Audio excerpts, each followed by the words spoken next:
Bueno, ahora lo que queremos hablar, Emilio, es sobre la historia de Chile en largo plazo. O sea, Chile se forma con los conquistadores, viene esta epopeya, que es el choque entre los conquistadores y los indígenas. Hay indígenas con los cuales los conquistadores se entienden muy bien, hay otros que resisten muchísimo, entre ellos los araucanos, que fue una guerra que duró entre 1536 y 1583, más o menos. Eso es más o menos algo así como 367 años, 47 años, 347 años, casi 350 años de guerra continua, y después, bueno, ahora ha resurgido esto, ¿no?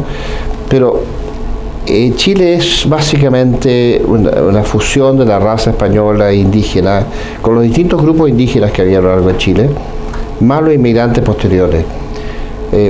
¿Cómo ves tú la historia de Chile en el largo plazo? Mira, yo quiero hacer un momento en la historia de Chile que creo que es el definitorio,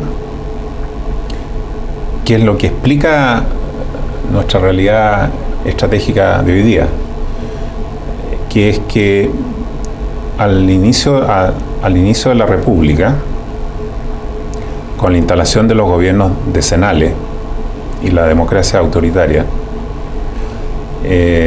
después de la batalla del Ircay, Chile toma una opción y decide que va a ser un Estado unitario con un territorio que va desde el Loa, parejo, hasta el Cabo de Horno. Por lo tanto, en esa Constitución se desconoce todo lo que haya hecho la República Liberal de los parlamentos con los indígenas. Simplemente de iure declara que ese territorio es chileno. Y eso es un hecho que hoy día se olvida.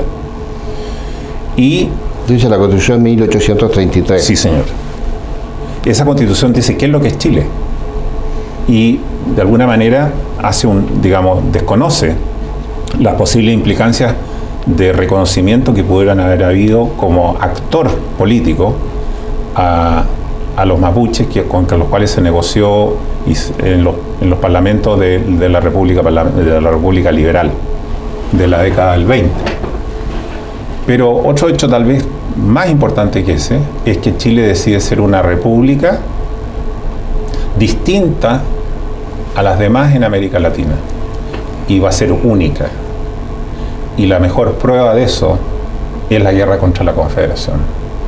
Chile rechaza la idea de formar parte de una confederación en donde el control no lo iban a tener los chilenos, lo iban a tener otras personas en otros lugares. Lima, La Paz, donde fuera. Ya. Esa decisión de ser distinto y único es la que construye Chile, construye la sociedad chilena del siglo XIX, que es lo que somos hoy día finalmente. Y es la que justifica y explica el por qué es atendible y es racional pensar en la realidad estratégica de Chile. Porque en la medida que somos una entidad política distinta y que no está en nuestros planes de momento formar parte de otra, tenemos que velar por su permanencia y su seguridad. Rolf Lüders y dos economistas más hicieron un estudio ahora reciente sobre la evolución económica de Chile entre 1810 y el año 2010, que ahora lo quieren extender al 2019.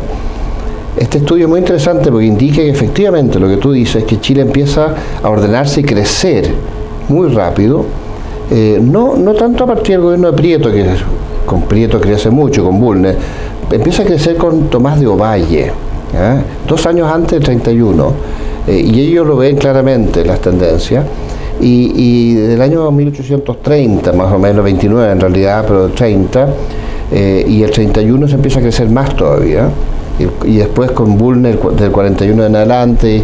Con Montt hay algunos problemas, no hay tanto crecimiento porque había la guerra civil del 51 y la del 59, y vuelve a resurgir el crecimiento con José Joaquín Pérez Mascayano, a pesar de que después tenemos una guerra con España que nos frena un poco, pero después volvemos a crecer después de la guerra con España, y eso continúa más lento, o si la tasa de crecimiento ya no es tan grande, con Federico Errázuriz y otras. Hay una crisis en 1873, 74, internacional, en fin, y después volvemos a crecer, ¿no? A pesar de la revolución del 91 y todo lo demás. En otras palabras, Chile empieza a crecer muy rápido a partir de 1830 y no termina hasta 1930, lo que dijimos recién en el bloque anterior. Y después la decadencia de 45 años, y nuevamente el que nos cambia la tendencia y nos vuelve a hacer crecer como avión es el gobierno militar. Y eso continúa con la concentración, en fin. Pero desde el punto de vista estratégico, ¿qué implica todo esto? Implica varias cosas. Primero que nada, que Chile durante el siglo XIX, a raíz de esta decisión que se toma y que se cristaliza con la victoria contra la guerra de la Confederación, Chile decide realizar una política exterior de equilibrio de poder. Es decir, de que no se forme ninguna coalición en América del Sur que pueda amenazar la existencia de la República Chilena, del proyecto político chileno. Y Chile se juega por eso. Y se juega todo el siglo XIX por eso. Hasta que finalmente, a fin del siglo XIX y a principios del siglo XX, Chile se da cuenta de que el desarrollo tremendo de Argentina y Brasil particularmente hace que esa política ya no tenga la misma validez ni la eficacia que le buscaban. Y es a raíz de eso que Chile, entre el año 1903 y 1920, Chile paulatinamente va cambiando su política exterior y la termina ya radicalmente de abandonar una y adoptar otra. Promueve el derecho internacional más que la fuerza, exactamente, más que la real política. Es Arturo Alessandri en su primer gobierno. Sí. Uno de los grandes logros de Arturo Alessandri en su primer gobierno, porque pretendió muchas cosas, pero logró pocas, pero uno de sus grandes logros es el cambio final de esa política que ya se venía de alguna manera tentando, enunciando, desarrollando.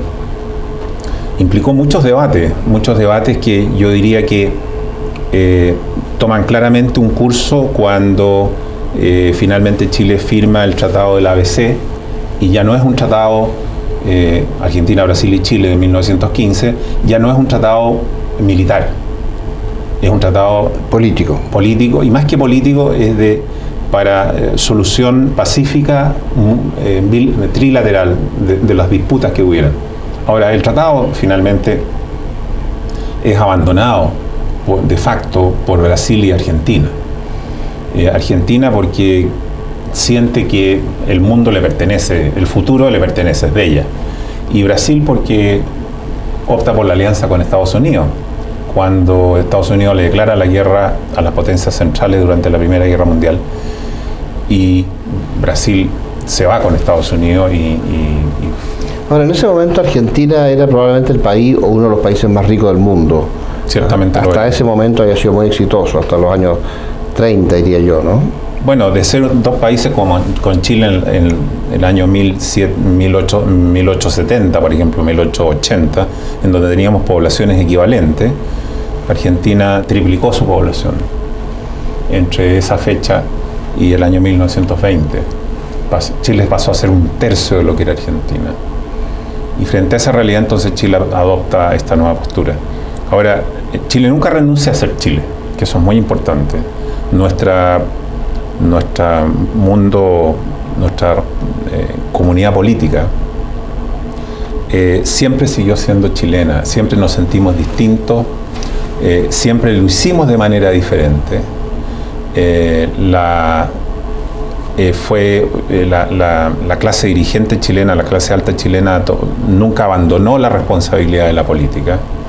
En Chile el debate político, el debate de las ideas nunca dejó de existir desde yo diría su independencia, particularmente a pesar del predominio pelucón del siglo XIX y todos los intentos liberales por tomar el control del país, que cosa que en mayor o menor medida fracasan, salvo pequeños periodos cortos, hace de todas maneras de que Chile sea una sociedad de debate, de discusiones, en donde las reformas no solo las hacen los gobiernos que podríamos decir progresistas de izquierda, sino que también lo hacen, y en particular en el siglo XIX lo hacen los gobiernos más bien conservadores, y reformas importantes. como por ejemplo la del el voto universal masculino, que emerge después de la reforma del año 1878, iniciada por el Partido Conservador. Y nos enfrentamos a una realidad muy importante, que este país, que está al final del mundo, es un país que geográficamente, si bien es una isla, es muy difícil de defender. Bueno, explica por qué es una isla, porque para nosotros es muy claro, pero para la juventud no es tan claro esto que se llama una isla. Es que se requiere cierta reflexión y madurez en el tiempo para darnos cuenta que somos básicamente el desierto, la cordillera, ¿no? Y es una isla, pero no solo es una isla en lo geográfico, sino que es una isla en lo mental. Tenemos mentalidad insular, tenemos nuestra manera de ver las cosas, tenemos un perfil de idiosincrasia que es muy distinto al resto de América. Es decir, en cierta medida somos el caso típico de estudio para entender lo que podríamos decir el hecho de que somos excepcionales. La excepcionalidad chilena, bien, todos podríamos decir, podría haber en Ecuador o en Brasil también, pero no es la misma. Somos, yo diría, doblemente excepcionales en muchos aspectos. Y eso, que es un factor divisivo, porque por un lado significa de que no nos interesa o somos muy escépticos frente a proyectos de integración, de acción colectiva, real. Se intenta quebrar por primera vez nada más que cuando llega la democracia cristiana al gobierno, en la década del 60, cuando se opta por el bloque de la comunidad andina, que por supuesto fracasa. Y que Chile es el primero en abandonar, y que de facto no solo Chile lo abandona, sino que para que no suene mal a los demás deciden expulsarnos en el año 76. Y nuevamente Chile vuelve durante el gobierno militar e incluso con la concertación después, con la vuelta a la democracia, vuelve a ser un país diferente. Vuelve a ser un país que diseña una nueva política económica, un nuevo posicionamiento estratégico, que empieza a negociar una gran cantidad de tratados bilaterales que presuponen la apertura económica. Es muy interesante eso, que es una construcción colectiva de toda la comunidad política chilena.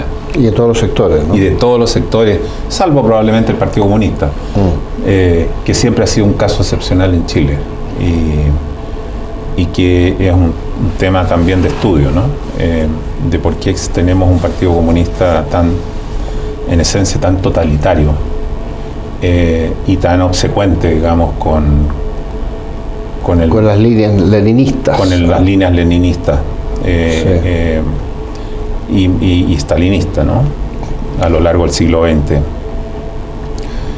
Pero lo interesante del caso es que eso crea una serie de demandas sobre nuestras necesidades de defender el país, y hace entonces de que nuestras Fuerzas Armadas tengan tareas bastante difíciles, y que las han cumplido en general en silencio y con mucha abnegación, y que han sido bastante poco comprendidas por el público en general, por la opinión pública y por la clase política.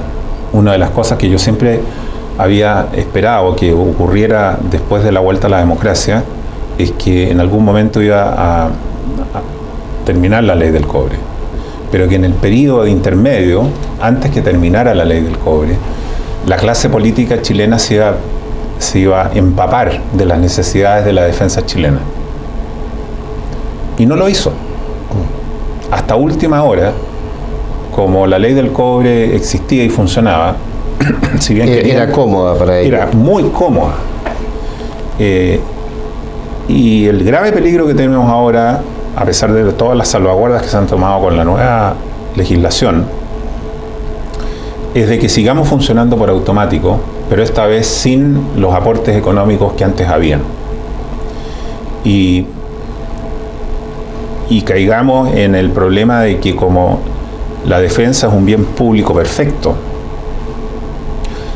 que no produce votos, porque los bienes públicos imperfectos, los bienes públicos privatizables, son los que generan interés por parte del electorado. Si a mí me dan un subsidio habitacional, bueno, va a ser para mí, para nadie más. Entonces yo voy a votar por quien me ofrezca este subsidio. Si me van a ofrecer educación gratuita, la voy a privatizar en mis hijos o en mis nietos. Pero la defensa es de todo y es para todo. Nadie gana con ella en particular. Y cuesta. ¿Tú dirías que hay menos conciencia de la defensa de la opinión pública?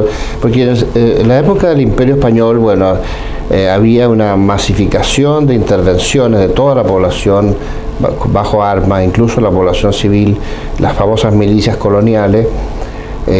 Todos los pueblos en Chile tenían milicias, y los hombres de muy niños se entrenaban para cualquier emergencia, sobre todo por la amenaza mapuche, después los piratas, en fin. Y el imperio exigía estas cosas, y en Chile se desarrolló con bastante perfección, más que en otros países. Y después la Guardia Nacional, después de la independencia, durante todo el siglo XIX, que nos ayuda a ganar todas las guerras. Después viene un cambio en los años del siglo XX, que se reemplaza la Guardia Nacional un poco por hacer no sé, la guardia, como se decía, ¿no? a nuestros padres, militar, que era el servicio militar, ¿no? Incluso oficiales de reserva para la gente de cierto nivel, y con criptos para la gente del mundo medio, obrero, en fin. Y después, ¿qué ha pasado? Porque nosotros tuvimos estas emergencias tan grandes con Perú, con Argentina, que me gustaría que la tocáramos un poco. ¿Y cómo estamos hoy día? ¿Cuál es el futuro? Tenemos que dedicar un poco de tiempo, sobre todo en el último bloque, a pensar en un diseño para Chile de seguridad y estratégico, relacionado con el desarrollo económico, pero de seguridad militar y estratégica. ¿Cómo estamos en este estado de ánimo? ¿Cómo es toda la juventud hoy día? A ver, lo que ha ocurrido es un fenómeno que es global, y que Chile, yo creo que es particularmente, entre comillas, víctima de él. Es que a medida que ha ido transcurriendo el siglo XIX y el XX, y ya llegamos al XXI, los peligros han ido disminuyendo. Las personas cada día tienen menos riesgo, y los estados también. Otra cosa es que nos lleguen noticias tremendas, pero la verdad es que la esperanza de vida de las personas y de los soldados hoy día son mucho más altas que en ningún momento de la historia de la humanidad. Y Chile ha sabido capear muy bien, primero que nada ha sabido conservar la paz durante más de 140 años, desde la Guerra del Pacífico. Pero también supo capear las dos guerras mundiales, que los afectaron mucho en lo económico, pero no nos vimos y no quisimos estar involucrados en ellas. Y en eso hay un cierto grado, yo no diría de aprovechamiento, pero una cierta disposición a sentarnos y esperar ver los resultados, ¿no? A alejarnos de eso, a no querer participar. Y por supuesto lo mismo pasa en Corea, no queremos ir a Corea. Lo mismo pasa en el bloqueo de Cuba, no queremos mandar buques a Cuba. Argentina se los manda. Y tampoco queremos participar después de la invasión de Kuwait. Una de las grandes fallas del gobierno internacional, en mi juicio, del gobierno de Elwin, es no haber enviado fuerzas el 91 al Golfo. Porque lo que había ocurrido era precisamente lo que Chile ha defendido toda la vida, el derecho de los países chicos a existir. Y resulta que acababan de invadir a un país pequeño. Y nosotros nos hicimos los locos. No, ¿cómo vamos a ir a participar? Eso se lo dejamos a otras personas, a otra gente que haga el trabajo sucio, como si no nos importara. Eso es muy chileno por lo demás, y probablemente muy demócrata cristiano. Y ese tipo de temas está inscrito en nuestra manera, en nuestra idiosincrasia. Bueno, también lo hemos visto con el terrorismo y con cómo le hemos dado la espalda a los militares que lucharon contra el terrorismo, que recibieron órdenes, y que no se aplicó la amnistía con ellos, y hoy día están perseguidos. Es quitarle el bulto a las cosas, ¿no? No nos gusta tener que dar la cara, y nos gusta